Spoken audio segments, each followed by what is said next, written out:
India টুডের সমীক্ষায় জনপ্রিয় মুখ্যমন্ত্রী হিসেবে দেশের মধ্যে পঞ্চম স্থানে থাকায় রবিবার মুখ্যমন্ত্রী প্রফেসর ডক্টর মানিক সাহাকে শুভেচ্ছা জানালো বরদোয়ালি মণ্ডল অফিসের কার্যকর্তারা।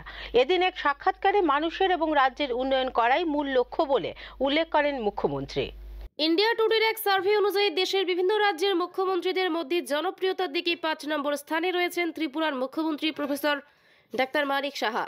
সেই নিয়ে রবিবার বরদোয়ালি মণ্ডল অফিসে কার্যকর্তারা শুভেচ্ছা জানায় মুখ্যমন্ত্রীকে। পাশাপাশি আনন্দ ব্যক্ত করেন কার্যকর্তারা। এদিন জনপ্রিয়তার দিকে ভারতের মধ্যে পঞ্চম স্থানে থাকার বিষয় নিয়ে আলোচনা করতে গিয়ে রাজ্যের মুখ্যমন্ত্রী বলেন, এটা ত্রিপুরাবাসীর জন্যই সম্ভব হয়েছে। প্রধানমন্ত্রী জি একটা সুযোগ দিয়েছিলেন, সেটাকে সদ্ব্যবহার করে জনগণের জন্য কাজ করছেন বলে উল্লেখ করেন মুখ্যমন্ত্রী। এ বিষয়ে খুশি ব্যক্ত করার পাশাপাশি রাজ্যবাসীর কাজ করে রাজ্যের উন্নয়ন করাই মূল উদ্দেশ্য বলে এদিন উল্লেখ করেন মুখ্যমন্ত্রী। ৫ নম্বরে মানে রাজ্য এবং এখানে একবার সংবর্ধিত করা হয়েছে।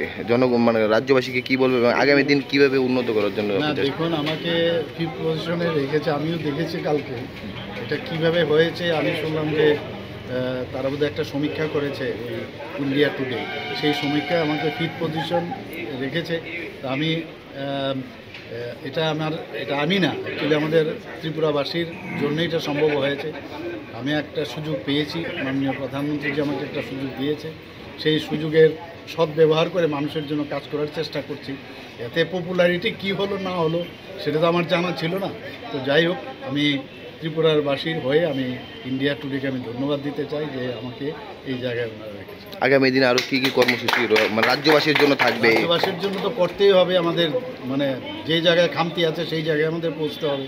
যেখানে দেখব কোনো সমস্যার সমাধান করব, তো সেই দিকেই আমরা কাজ করব। উন্নয়নের কোনো সাবস্টিটিউশন নেই, উন্নয়নই করব। Thank you.